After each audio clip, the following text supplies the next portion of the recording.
Result देखने के बाद आपका सबसे पहला रिएक्शन क्या था आपका?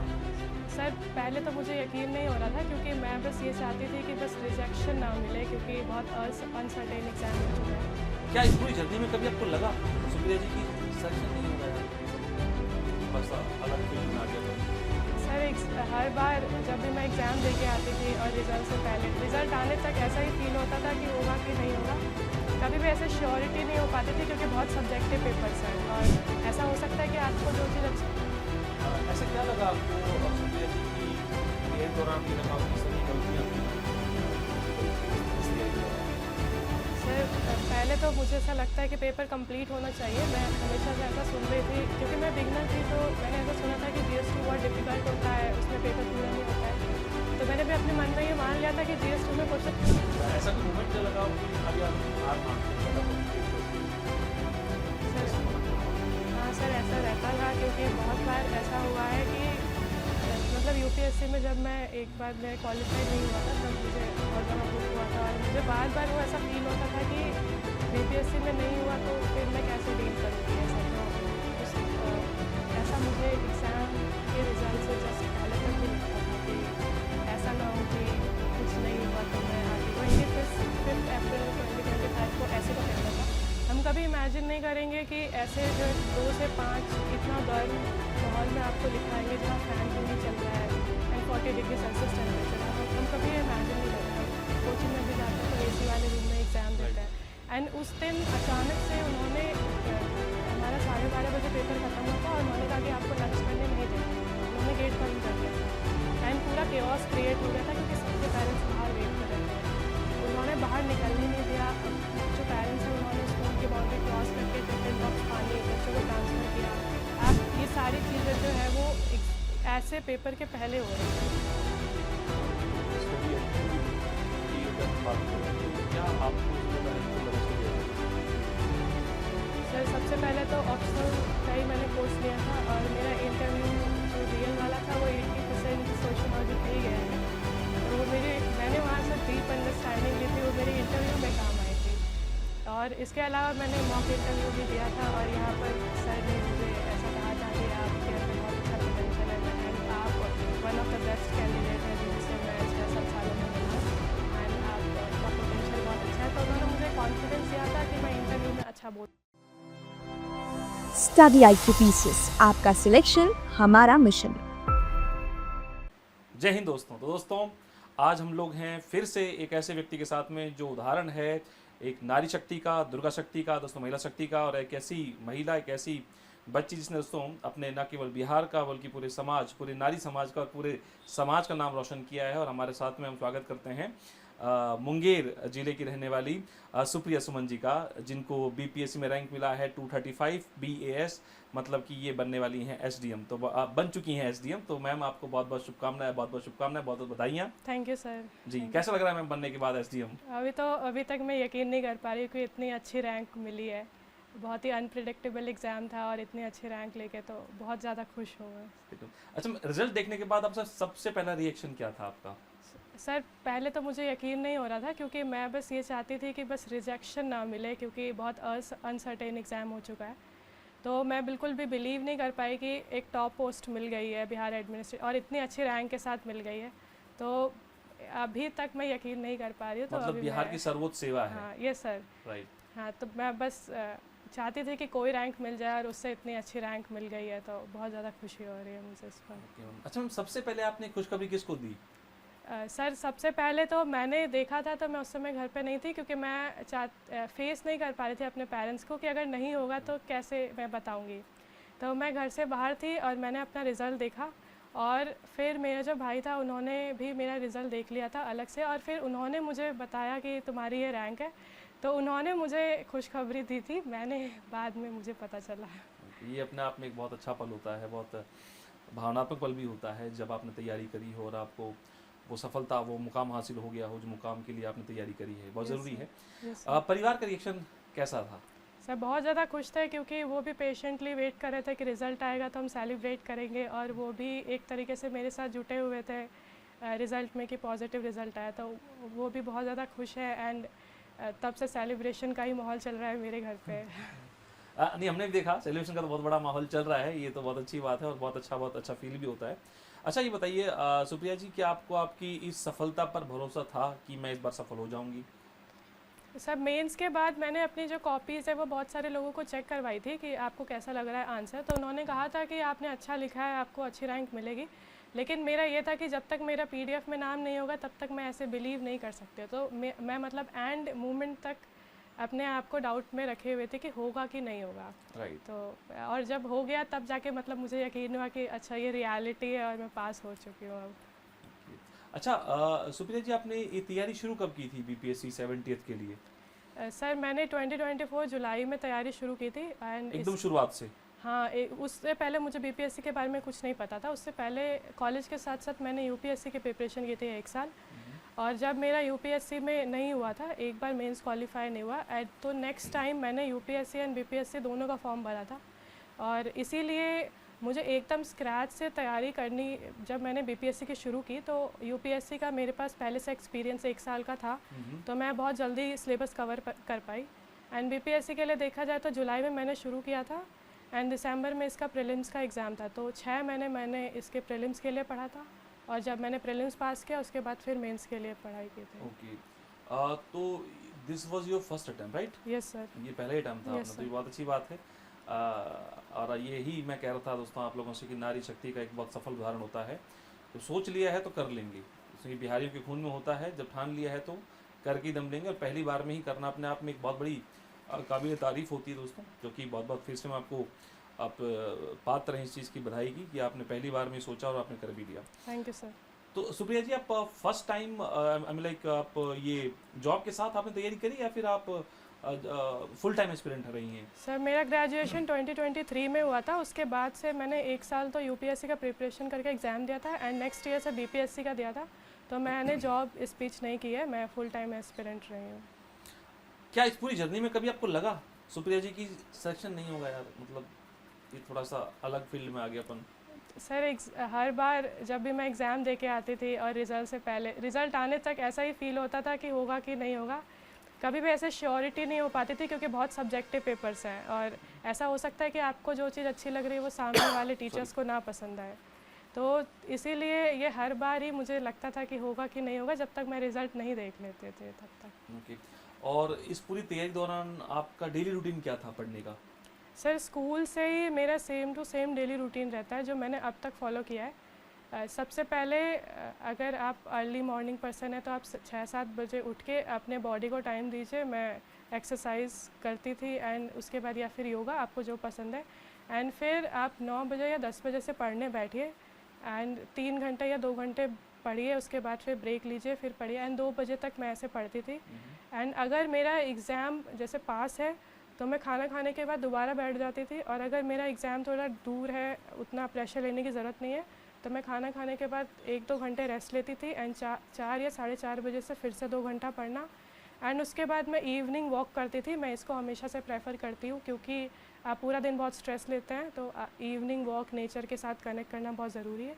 1-1.5 घंटा मैं वॉक करके आती थी, उसके बाद मैं दोबारा पढ़ती थी एंड डिनर किया, फिर दोबारा पढ़ा एंड 11 या 12 बजे मैं सो जाती थी। इस टाइप से मेरा रूटीन है और मैं इसी में स्लॉट्स में सब्जेक्ट्स को फिक्स करते रहती थी। कभी ये वाला सब्जेक्ट ख़त्म हुआ तो दूसरा डाल दिया, पर मेरा ये वाला रूटीन हर समय मैंने फॉलो किया है। मतलब कंसिस्टेंटली आपने तैयारी को बनाए रखा? हाँ, ये वाला स्कूल टाइम से ही सेम रूटीन है। प्री के लिए कोई तैयारी का एक पैटर्न कोई आपने जो अपनाया हो? सर प्री के लिए मैं बहुत ज़्यादा अंडर कॉन्फिडेंट थी क्योंकि मुझे ऐसा फील होता था कि ऑब्जेक्टिव मेरा उतना अच्छा नहीं है, तो मैंने प्रीलिम्स के लिए जिस भी कोचिंग का मुझे टेस्ट सीरीज़ मिल जाता था, मैं सुबह उठते ही सबसे पहले उसे सॉल्व करती थी 2 घंटे का, एवरी डे या ऑल्टरनेट डे, और फिर उसके आंसर्स मिलाया, चेक किया, और जो नहीं आता था उसे याद कर लेती थी। मैंने ये वाला चीज़ जो है वो एग्ज़ाम से 1.5 महीने 2 महीने पहले से शुरू कर दी थी, और इसीलिए मैंने कम से कम 30 to 40 टेस्ट सीरीज़ कर लिया था उस समय तक। तो पूरा टेस्ट सीरीज, मॉक टेस्ट? हाँ, मैं प्रीलिम्स के लिए बहुत ज़्यादा अंडर कॉन्फिडेंट थी क्योंकि एमसीक्यू मेरी स्ट्रेंथ नहीं थी उतने, तो मैंने इसके लिए बहुत ज़्यादा टेस्ट दिए थे। बेसिकली सबसे ज़्यादा दिक्कत बच्चे को प्री में होता है हाँ, क्योंकि yes, sir. बहुत बड़ा क्राउड, आप 99% से ज़्यादा तो प्री में ही छट जाता है। मेंस तक तो वो अपनी नॉलेज दिखा ही नहीं पाता। हाँ, रैंडम राइट। क्वेश्चंस हो गए हैं बहुत ज़्यादा। और इस बार तो भी आपने पैटर्न देखा, इस बार आपने एग्जाम दिया था 70 ये सर सेकंड वाला? 71st भी पास सॉरी कर लिया था। 71st वाला। ये सर वो भी पास हो गया था, उसका मेंस में है अप्रैल में दे के आई है। ये लगातार वो नारियां हैं जो लगातार क्या एग्जाम को पार कर सकती हैं, पार करती रहती हैं। 71st प्री भी दिया हुआ है, वो भी क्वालिफाई हो रखा है, मेंस देकर बैठी हुई हैं, उसके रिजल्ट का इंतजार है मैम को। चलिए बहुत अच्छी बात मैम।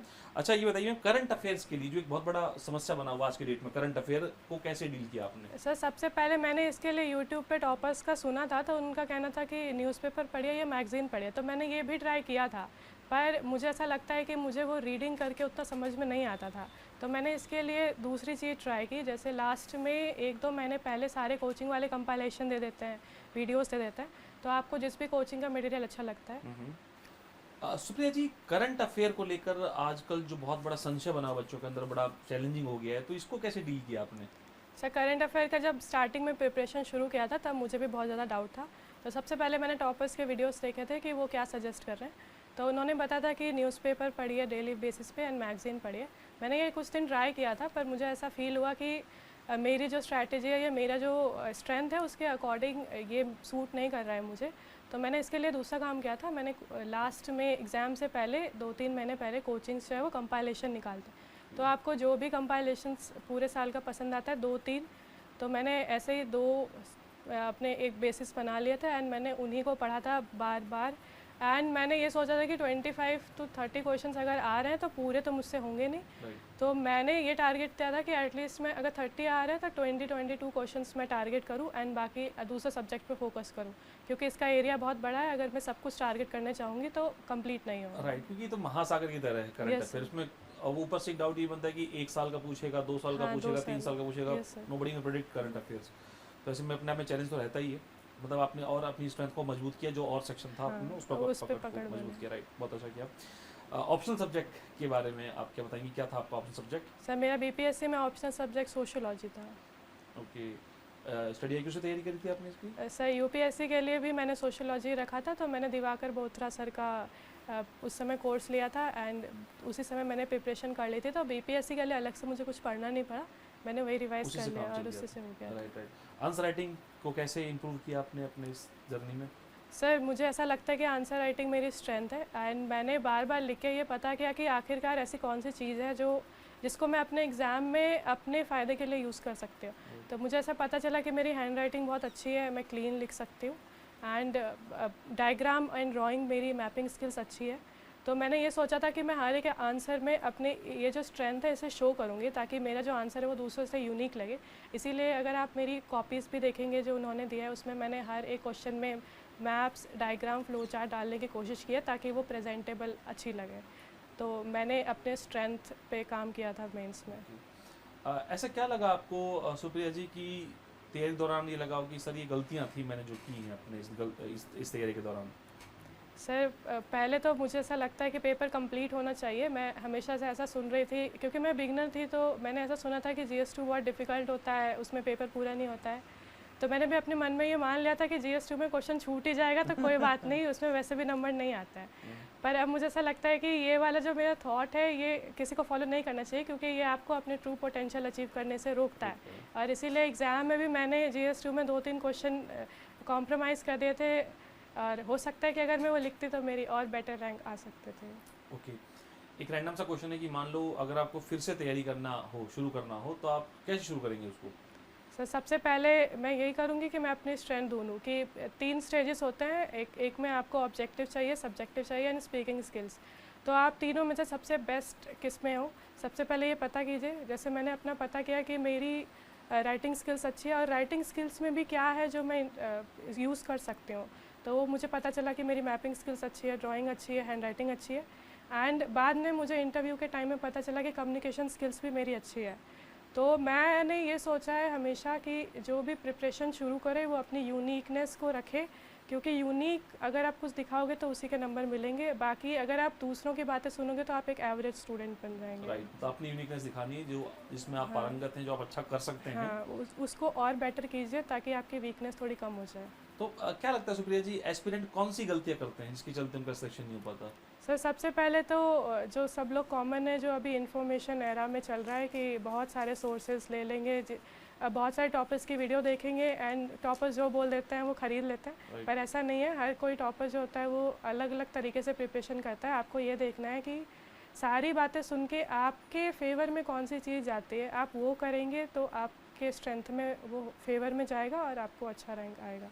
तो मल्टीपल सोर्सेस लेना एंड उन्हें रिवाइज भी ना कर पाना एंड जिन्होंने जो बोला है वो मान लेना, ये सबसे बड़ी कमी है। रिवाइज ना कर पाना, मल्टीपल सोर्सेस को कोई भी रिकमेंड कर दे तो अपन चले जाते हैं कि हिस्ट्री की किताब कई सारे लेकर आ जाएंगे। अपनी स्ट्रेंथ को ना पहचानना कि मेरे क्या स्ट्रेंथ है, बस किसी ने बोल दिया तो मुझे वो करना है। राइट, चाहे वो हो चाहे ना हो। हाँ। राइट। तो सुप्रिया जी, 71st, 72nd और 73rd बीपीएससी वालों को आप क्या सलाह देना चाहेंगी? Being a topper, being an SDM, एक क्या सलाह होगी और वो सलाह सटीक होगी? क्योंकि आपने अभी एग्ज़ाम क्वालिफाई किया और आपको रिसेंट चीज़ें जो महीन बातें हैं आयोग की वो भी आप देख कर आ रही हैं और वो करंट अफेयर भी आप देख कर आ रही हैं जिसके थ्रू आज बच्चा परेशान हो रहा है जो देखकर, वो साइंस भी आप देख कर आ रही हैं। तो आपसे क्या सलाह देना चाहेंगी आप 71वीं, 73वीं किसी बच्चों के लिए? कि आपको पहले ये जानना है कि आप सबसे पहले वीक किस में है, पहले उस पर काम कीजिए। एंड अगर आपको लगता है कि आपका प्रीलिम्स में ऑब्जेक्टिव वीक है तो सबसे ज़्यादा वही कीजिए। अगर आपको लग रहा है कि मेंस में आपका आंसर राइटिंग कम है तो मेंस के बहुत सारे टेस्ट लगाइए। मैंने खुद मेंस के टाइम में डेली सुबह से लेकर रात तक मैंने सिर्फ लिखा ही लिखा है गर्मी के टाइम में बैठ के। एंड आप ये मत सोचिए कि आपको एग्ज़ाम हॉल में कोई बहुत अच्छी फैसिलिटी मिलेगी, आपको वही गर्म माहौल में अपने आप को सबसे पहले मेंटली अपने आप को प्रिपेयर कीजिए कि आपको कोई अच्छी चीज़ एग्ज़ाम टाइम में नहीं मिलेगी, आपको बहुत वर्स्ट कंडीशन में जाके एग्ज़ाम्स लिखने होंगे। एंड तो वो वाली चीज़ दिमाग में रख के आपको प्रिपरेशन करनी होगी, क्योंकि भले ही हम घर पे कितने भी अच्छे फैसिलिटी में काम करें, एग्ज़ाम टाइम में हमारा दिमाग बंद हो जाता है। तो हमेशा ये ट्राई कीजिए कि जब भी आप टेस्ट ले रहे हो तो हमेशा ये ध्यान में रखिए कि एग्ज़ाम टाइम में कैसा कंडीशन होगा, आपको बहुत सारी डिस्टर्बेंस होगी एंड उस समय आप परफॉर्म कर पाते हैं कि नहीं। ये बहुत अच्छी बात थी और ये मुझे आपसे ही सुनने को मिला सुप्रिया जी कि हमें अपने जब भी हम टेस्ट सीरीज़ दे रहे हैं, जब भी मेंस का टेस्ट सीरीज़ दे रहे हैं या whether it is pre test series, तो उस समय कोशिश करें वैसा माहौल तैयार करने की, अपने रूम में ही तैयार कर लीजिए वैसा माहौल कि हम उस प्रेशर में हैं या उस माहौल में हैं जिस प्रेशर में वहाँ होता है, तो इसका फ़र्क तो पड़ता है भाई। सर मैं इसमें एक एग्जांपल देना चाहूँगी। जैसे कि पटना में मेंस का सेंटर आता है, 25 अप्रैल 2025 को ऐसे का पेपर था। हम कभी इमेजिन नहीं करेंगे कि ऐसे जो 2 से 5 इतना गर्म माहौल में आपको लिखवाएंगे जहाँ फ़ैन भी नहीं चल रहा है एंड 40 डिग्री सेल्सियस टेम्परेचर है। हम कभी ये इमेजिन नहीं करते। हम कोचिंग में भी जाते हैं तो एसी वाले रूम में एग्ज़ाम देते हैं। एंड उस दिन अचानक से उन्होंने हमारा 12:30 बजे पेपर ख़त्म हुआ था और उन्होंने कहा कि आपको लंच करने नहीं देंगे। उन्होंने गेट बंद कर दिया था एंड पूरा केओस क्रिएट हो गया था क्योंकि सबके पेरेंट्स बाहर वेट कर रहे थे। उन्होंने बाहर निकलने नहीं दिया। अब जो पेरेंट्स हैं उन्होंने स्कूल की बाउंड्री क्रॉस करके टिफ़िन बॉक्स, पानी बच्चों को ट्रांसफ़र किया। आप ये सारी चीज़ें जो है वो ऐसे पेपर के पहले हो रही थी एंड यहीं पर आप सोच सकते हैं कि बहुत सारे बच्चों का दिमाग काम करना बंद कर देगा। इतनी हीट में आपने खाना नहीं खाया, आपने पानी नहीं पिया और उसके बाद आपको ऐसे लिखना है 3 घंटे का, जिसके लिए आपको क्रिएटिव थिंकिंग चाहिए। तो ऐसी चीज़ें मैंने भी कभी नहीं सोचा था कि ऐसा भी हो सकता है। मुझे उसी दिन पता चला एंड उस दिन जिसका दिमाग बंद हो गया वो फेल हो जाएगा। उस दिन इतना सब कुछ फेस करने के बाद आपको क्रिएटिविटी दिखानी होगी ऐसे में, तभी आपके नंबर आएंगे। तो एक्सट्रीम सिचुएशन भी इमेजिन कीजिए कि आपके उस दिन क्या हो सकता है एंड ये चीज़ें आपको किसी टॉपर से बात करके ही पता चलेगी। जब आप पर्सनली किसी से पूछोगे तभी पता चलेगा। आप उस चीज़ से गुजरी हुई हैं तो ये बहुत अच्छी राय है आपकी कि बच्चे को इस तरीके से अपने आप को डील करना चाहिए जो कंडीशंस वहाँ होती हैं। हाँ। तो सुप्रिया जी, मल्टीपल सोर्सेस पर बच्चा जाए या लिमिटेड रिसोर्सेज को रखे, इनमें से क्या राय देना चाहेंगी आप? सर सबसे पहले जैसे एक सब्जेक्ट के लिए बहुत सारे सोर्सेज अवेलेबल हैं। आप सबसे पहले ये देखिए कि आपके अकॉर्डिंग आपको पढ़ने में कौन सा सोर्स अच्छा लग रहा है एंड कुछ दिन उसमें लगाइए चुनने में हर सब्जेक्ट के लिए। अगर आपने एक बार चुन लिया फिर दूसरे तीसरे पे मत जाइए, उसी को पढ़िए क्योंकि सारी चीज़ें उसी में हैं एंड बाकी अगर कुछ बच जाएगा तो वो आप टेस्ट सीरीज़ में कवर कर लेंगे। आप अगर अभी बहुत सारे सोर्सेज में जाएंगे तो आपका सिलेबस कंप्लीट नहीं होगा एंड टेस्ट भी नहीं दे पाएंगे। कोचिंग ज़रूरी है या सेल्फ स्टडी से काम चल जाएगा?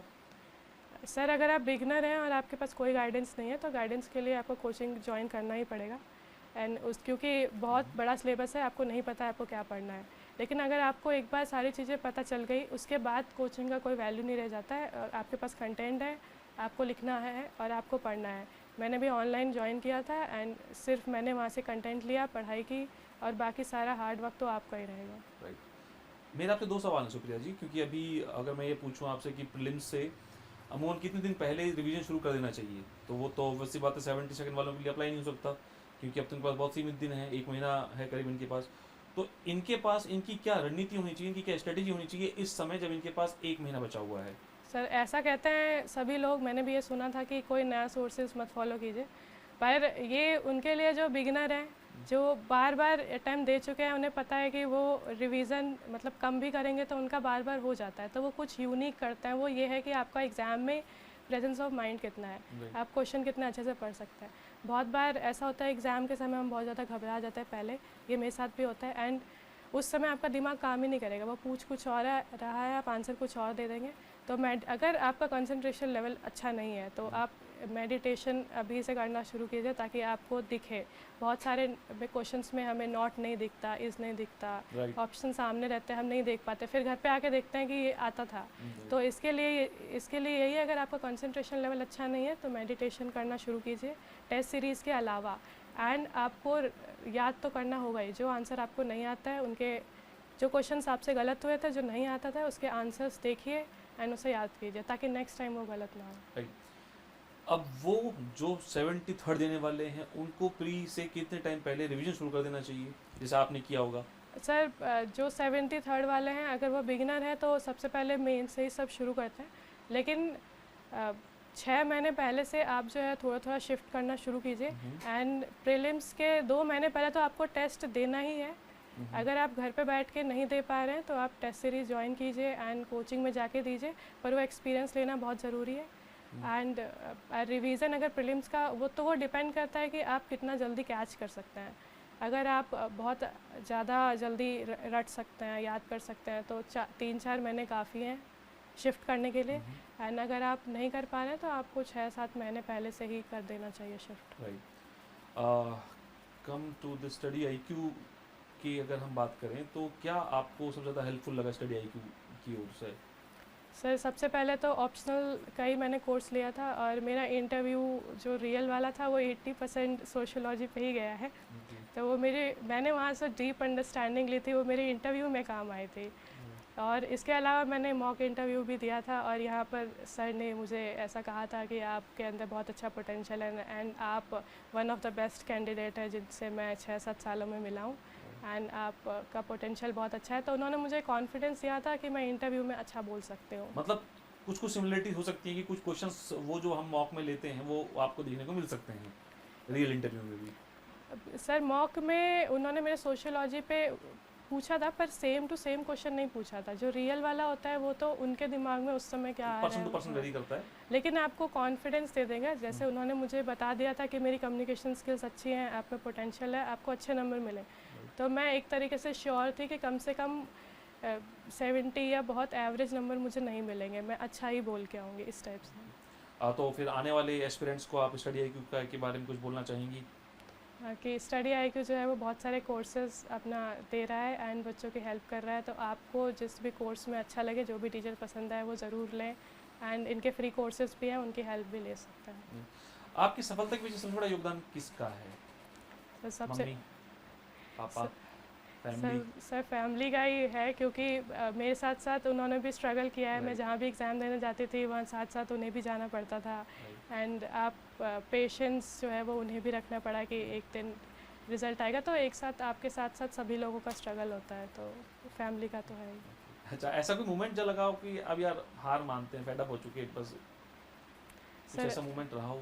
हाँ सर, ऐसा रहता था, क्योंकि बहुत बार ऐसा हुआ है कि मतलब यूपीएससी में जब मैं एक बार मैं क्वालिफाइड नहीं हुआ था, तब मुझे बहुत ज़्यादा दुख हुआ था, और मुझे बार बार वो ऐसा फील होता था कि बीपीएससी में नहीं हुआ तो फिर मैं कैसे डील करूँगी ऐसा। तो ऐसा मुझे एग्ज़ाम के रिज़ल्ट से जस्ट पहले तक भी लगता था कि ऐसा ना हो कि कुछ नहीं हुआ तो मैं आगे क्या होगा, प्लान भी क्या। मतलब इतना लंबा आके फिर वापस जाना बहुत मुश्किल होता है। 2 साल से आप वेट कर रहे हैं। प्री क्वालिफाई ना हो थोड़ा कम दर्द होता है, प्री हो जाए मेंस ना हो थोड़ा ज़्यादा दर्द होता है, मेंस हो जाए इंटरव्यू ना हो बहुत दर्द होता है। और पूरा होने के बाद तो बहुत ही ज़्यादा कि आप बिल्कुल ज़ीरो से शुरू करना पड़ता राइट है। Right right.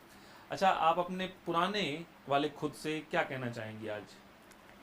कि जो तुमने एक्सपेक्टेशन नहीं किया था अपनी लाइफ से वो सब तुम अचीव करने वाली हो। और एग्ज़ाम में जब एंटर किया था तब ये बिल्कुल नहीं सोचा था कि जो रिज़ल्ट होगा वो इतना अच्छा होता है, उसमें आप इतने ज़्यादा लोग आप खुश होते हैं आपके लिए। तो मैं उसको यही कहना चाहूँगी कि आप थोड़ा मेहनत करो, तुम देखना एक दिन सारे लोग तुम्हें देखेंगे और तुम्हारी तारीफ़ करेंगे कि स्ट्रगल कितना बड़ा था तुम्हारा। तो सुप्रिया जी, बीपीएससी का सपना तो आपने पूरा कर लिया, अब इसके बाद कुछ और आगे का कुछ प्लानिंग अभी से, या अभी बस सर इसी सर को enjoy अभी करना है? मैं 2 सालों से एग्ज़ाम साइकिल में ही थी, तो मैंने बहुत सारी मैं क्रिएटिव फील्ड में अपने आप को ज़्यादा अच्छा मानती हूँ। जैसे ड्राइंग या हॉबीज़ ये सारी मेरी छूट गई थी, तो मैं चाहती हूँ कि मैं उसको इम्प्रूव करूँ, कुछ नई चीज़ सीखूँ। तो मैं अभी चाहूँगी कि अभी मैं कुछ साल इसी सर्विस में दूँ एंड अपनी पर्सनालिटी को इम्प्रूव करना, जो मैं करना चाहती थी वो करूँ। एंड उसके बाद भी कुछ दूसरे एग्ज़ाम्स देखेंगे, अभी नहीं। ओके सुप्रिया जी। अच्छा, एनसीईआरटी और स्टैंडर्ड बुक्स में कुछ सुझाव देना चाहेंगे आप बच्चों को, या दोनों को स्किप करके कुछ और रास्ता निकल सकता है, या आपने कुछ और रास्ता निकाला अपने लिए? सर मैंने जब यूपीएससी के प्रिपरेशन की थी तो मुझे स्टैंडर्ड बुक्स के बारे में जो 2-3 पता चले थे, मैंने वो सारे उस समय पढ़ लिए थे। एंड बाद में फिर मुझे से पता चला कि मैं स्टैंडर्ड बुक से अच्छा जो कोचिंग्स के जो नोट्स होते हैं पीडीएफ होता है उनको जल्दी याद कर सकते हो। तो मैंने फिर बार बार रिवीजन के लिए अपने से नोट्स बना लिए थे, उन्हें पढ़ के एंड उसको ही पढ़ती थी। एंड उसके बाद मैंने स्टैंडर्ड बुक दोबारा नहीं पढ़ा था, मैंने स्टार्टिंग में ही पढ़े थे एक बार। ओके, मान लो सुप्रिया जी को बच्चा कोचिंग करना चाहे तो ऑनलाइन मोड इज़ गुड और ऑफलाइन, और आपका क्या था, ऑनलाइन या ऑफलाइन? सर ये आपके ऊपर डिपेंड करता है कि आप कैसे स्टूडेंट हैं। अगर आप सेल्फ डिसिप्लिन खुद से फॉलो कर पाते हैं तो ऑनलाइन अच्छा है, आप घर के कंफर्ट से पढ़ सकते हैं। लेकिन अगर आप ऐसे हैं जिनको बार बार गाइडेंस की ज़रूरत है, टाइम टेबल चाहिए, तो ऑफलाइन जाइए। एंड मैंने ऑनलाइन लिया था क्योंकि मैं खुद से पढ़ सकती थी, और तो ये मेरे फेवर में ही रहा है क्योंकि मैं कोई भी वीडियो को 2x पे करके देख सकती थी। और ये मैं अपने ऊपर होता है हाँ, ये उसमें, अपने right? ऊपर होता है। और एग्ज़ाम्स भी मैंने सारे ऑनलाइन ही दिए थे, फ़ोटो खींच के चेक किया था। राइट, नहीं ये अच्छी बात है, बहुत अच्छी बात है सुप्रिया जी कि ऑनलाइन तो अपने हाथ में है। यस मुझे एक दिन में कितने लेक्चर कवर करने हैं, हाँ, यस सर। अब ऑफलाइन में तो आपको जाना पड़ेगा, टीचर आएंगे तो वो पढ़ाएंगे तब एंड आप। मैं right, रिवीजन का भी बता दूं, मैं एक वीडियो को 3 से 4 बार देखती थी।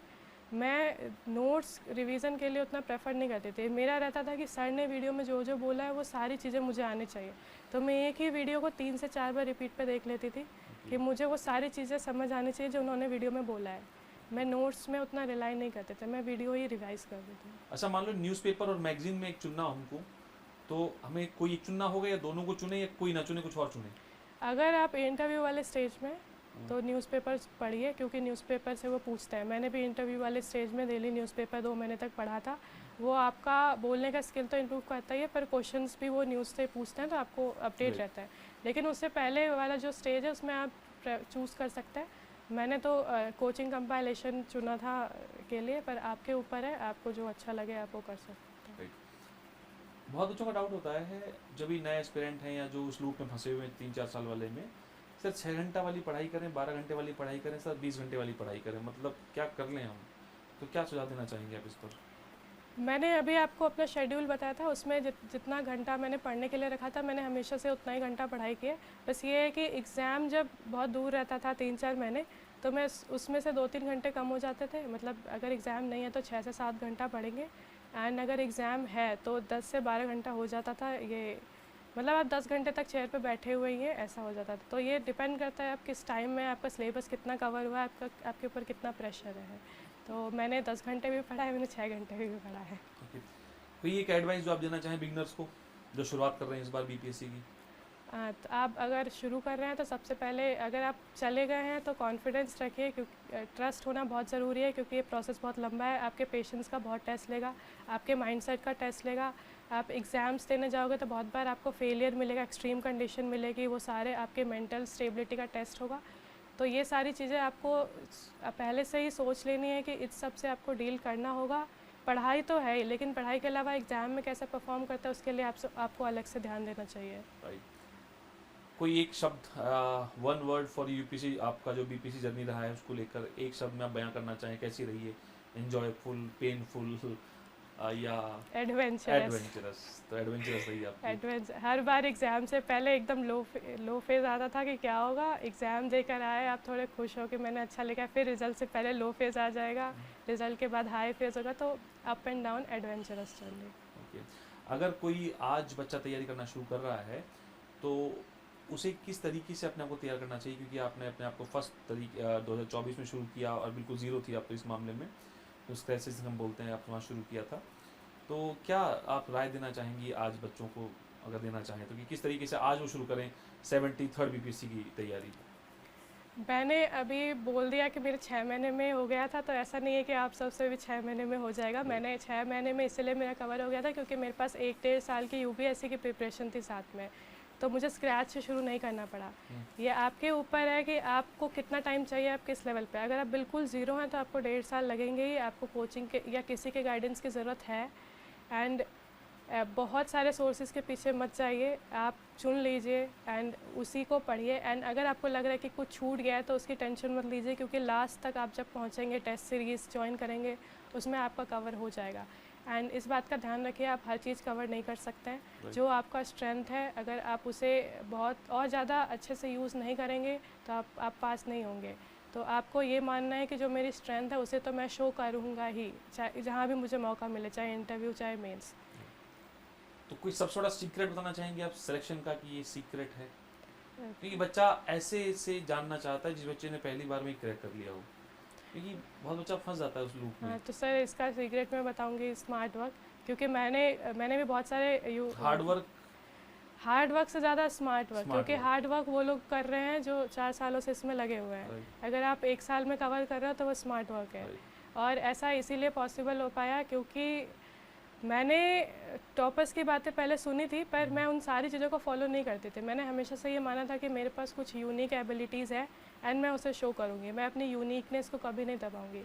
इसीलिए जब भी मैं टेस्ट भी देती थी और वो मुझे कुछ बताते थे फीडबैक में कि ये हटा दीजिए, ये ड्राइंग मत बनाए, तो मैं अपने ऊपर बिलीव करती थी कि नहीं, ये अच्छा लग रहा है और मुझे पसंद है, तो मैं ये एग्जामिनर को दिखाऊंगी, चाहे कोचिंग वाले। वो यूनिकनेस वाली हाँ, यूनिकनेस वाली मुझे इसीलिए आप मेरी कॉपी देखेंगे तो आपको हर एक आंसर में प्रेजेंटेशन ये सब यूनिक लगेगा, क्योंकि वो मैंने खुद से क्रिएट किया था, तो वो डिफ्रेंशिएट करता है कॉपीज़ को। तो ये हम मान सकते हैं कि ये वही गलती है जो एस्पिरेंट कई बार कर देता है। हाँ, कि वो दूसरों के प्रेशर में आ जाता है, वो उन्होंने बोल दिया कि अच्छा नहीं लग रहा है तो मैं नहीं लिखूँगा, एंड वो खुद से ये नहीं चेक करते हैं कि मुझे पसंद है कि नहीं। वो बस दूसरों की बातों में आ जाते हैं कि टॉपर्स ने बोला है कि पैराग्राफ लिखना है तो मैं पैराग्राफ लिख के आऊँगा, चाहे मेरी स्ट्रेंथ कुछ और हो। Thank you so much Supriya ji. तो ये थे सुप्रिया जी हमारे साथ में, सुप्रिया सुमन जी 235 रैंक दोस्तों एसडीएम बन चुकी हैं बिहार में। और बहुत अच्छा लगता है जब हमारे समाज का वो वर्ग, जिसे हम कई बार कहते हैं कि सर डिप्राइव क्लास है, वंचित वर्ग है, और ख़ासतौर पर जो महिलाओं की स्थिति है बिहार में, या ये तो पूरे देश में ही है। जब हम इस पैट्रियार्कल सोसाइटी में रहते हैं और यहाँ पर महिलाओं को द्वितीय स्थान दिया जाता है, सेकेंडरी प्लेस पर रखा जाता है, और वहाँ पर महिलाओं को ऑब्वियस सी बात है लेवल प्लेइंग फील्ड नहीं है। हम कहने को कह सकते हैं कि लेवल प्लेइंग फील्ड है, महिला पुरुष दोनों को समान अवसर मिलते हैं, लेकिन कहीं ना कहीं हमें ये बात पता होती है कि आज भी लेवल प्लेइंग फील्ड महिलाओं के लिए वो उपलब्ध नहीं है। कागजों में हो सकती है, संविधान कहता है, ये बात अच्छी है, लेकिन जब तक समाज स्वीकार नहीं करेगा तब तक उस चीज़ का कोई खास मतलब नहीं बनता है। तो महिलाओं को एक्स्ट्रा एफर्ट लगाना पड़ता है अपने आप को लगातार प्रूव करने के लिए, और समाज में ऐसी महिलाएं, ऐसे बच्चे मौजूद हैं जो लगातार इसको कर रहे हैं, और इसलिए ऐसे बच्चों का श्रेय बहुत बढ़ जाता है। और ये समाज के प्रति भी कहीं ना कहीं बहुत एक तरीके से सकारात्मक है, जो महिलाएं आगे आ रही हैं, रिजल्ट आगे आ रहे हैं, और अच्छा लगता है। और एक और अच्छा सफल पॉडकास्ट रहा हमारे एक और सफल अभ्यर्थी के साथ में। और कोई लास्ट में एक एडवाइस आप देना चाहेंगे मैम बच्चे लोगों को? यही कि अभी 72nd जो एस्पिरेंट्स है वो अपने ऊपर ट्रस्ट रखें, क्योंकि एक दिन ये पूरा प्रोसेस आपको बहुत अच्छा रिज़ल्ट देने वाला है, एंड तब आपको पीछे देख के ये फील होगा कि जो भी मैंने स्ट्रगल किया था उसका रिज़ल्ट बहुत अच्छा होता है। जिस तरीके से अभी मेरे स्ट्रगल का रिज़ल्ट है, और अभी बहुत सारे लोग सेलिब्रेट कर रहे हैं मेरे साथ साथ, अभी सेलिब्रेशंस का माहौल है, एक दिन आपके साथ भी ऐसा ही होगा। हाँ, thank you so much Supriya ma'am, बहुत बहुत शुक्रिया आप सभी का। जय हिंद, जय भारत। Thank you. डन है। जय हिंद दोस्तों। तो दोस्तों हमारे साथ हैं सुप्रिया सुमन जी, रैंक 235, प्रॉपर एसडीएम बिहार की सेवा में जाने के लिए तैयार। और दोस्तों बहुत खुशी होती है जब एस्पिरेंट सिलेक्शन लेते हैं, उस अटेम्प्ट वाली प्रक्रिया से निकलते हैं। हालांकि सुप्रिया जी ने पहले अटेम्प्ट, पहले प्रयास में ही एग्ज़ाम को पास किया। तो कैसा लग रहा है सुप्रिया मैम आपको ये? बहुत ही अच्छा लग रहा है और मैं अब तक बिलीव नहीं कर पा रही हूँ कि ये चीज़ हो चुकी है, मेरी इतनी अच्छी रैंक आ चुकी है। मैंने कभी एक्सपेक्ट नहीं किया था। रिज़ल्ट के डे तक मैं ये सोच रही थी कि बस कोई भी रैंक मिल जाए मैं उसमें संतुष्ट हो जाऊँगी, लेकिन इतनी अच्छी रैंक आ गई, ये अनएक्सपेक्टेड था मेरे लिए। और अभी आप देख ही सकते हैं कि सेलिब्रेशंस ही चल रहे हैं, तो बहुत ही अच्छा एंड प्राउड फील हो रहा है अपने ऊपर कि मेरी जो जर्नी थी वो इतनी जल्दी एंड हो गई और इतना अच्छा उसका रिजल्ट है। एंड नहीं मैम, अब तो शुरुआत हुई है जर्नी जो की, अब तो शुरुआत हुई है। तो सुप्रिया जी, अभी जो हाल फिलहाल का पैटर्न देखा आपने 71st बीपीएससी का आपने दिया अभी, और अच्छी बात यह है कि इन्होंने न केवल दिया, उसको क्वालिफाई भी किया प्रीलिम्स को, मेंस का एग्जाम देके अभी हमारे साथ बैठी हुई हैं। तो दोस्तों एक वो जो होता है ना, जिसे हम बोलते हैं उस चक्री से बाहर निकलने वाला जो बच्चा होता है, वो डे 1 से लग जाता है। ये वो चक्री में फंसी नहीं, पहले वाला जो एग्जाम दिया फर्स्ट अटैम्प्ट में सिलेक्शन ले लिया, सेकंड अटैम्प्ट भी अगर दिया इन्होंने तो उसमें भी ये प्री क्वालिफाई करके बैठी हुई है, मेंस देकर बैठी हुई हैं। तो मैम अभी का जो रिसेंट पैटर्न था साइंस को लेकर और जो पॉलिटी को लेकर, करंट अफेयर का, ये 3-4 सेगमेंट को बच्चे को कैसे डील करना चाहिए? मेरा जो बैकग्राउंड है वो साइंस रहा है, मैंने ग्रेजुएशन भी साइंस में किया है, तो साइंस से रिलेटेड मुझे उतनी प्रॉब्लम नहीं हुई है। लेकिन जिनका नहीं है तो वो यूट्यूब पे बहुत सारे वन डे एग्ज़ाम्स होते हैं जैसे एसएससी या बीपीएससी, उनके लेक्चर्स हैं। आप टॉपिक सबसे पहले देखिए, अगर आपको वो नहीं आता है तो उसके बारे में पूरा यूट्यूब से लेक्चर देखिए एंड फिर उसके टेस्ट लगाइए। ये आपको फॉलो करना चाहिए। एंड जिनका साइंस बैकग्राउंड है तो वो तो अगर आप अपना रिवाइज़ कर लेंगे 11th एंड 12th तो आपसे हो जाएगा। एंड दूसरी जो आपने बात की चेंजिंग पैटर्न्स की, एंड इतना बड़ा जो क्वेश्चंस डायनेमिक हो गए, तो इसके लिए रीडिंग प्रैक्टिस मेरी काम आई थी। मैं हमेशा से फास्ट रीडिंग करती थी, यूपीएससी के समय से ही मुझे ये आदत थी।